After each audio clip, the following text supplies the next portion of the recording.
صحابی نے پوچھا یا رسول اللہ اونٹ کو باندھ کے توکل کروں یا ویسے ہی توکل کروں؟ آپ نے فرمایا اقل ثم توکل، پہلے اس کو باندھو پھر توکل کرو۔ اللہ ہمارے نبی غار میں چھپے بیٹا، اللہ کیا آپ میں توکل نہیں تھا؟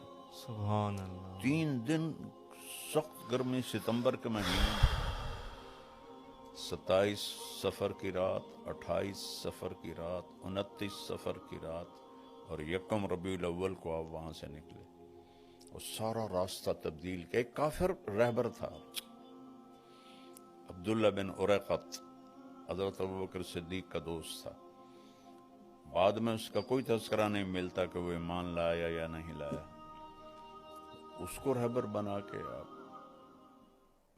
نے سفر پایا۔ اسباب کا ترک، اس کو توکل سمجھنا، یہ بہت ہی غلط۔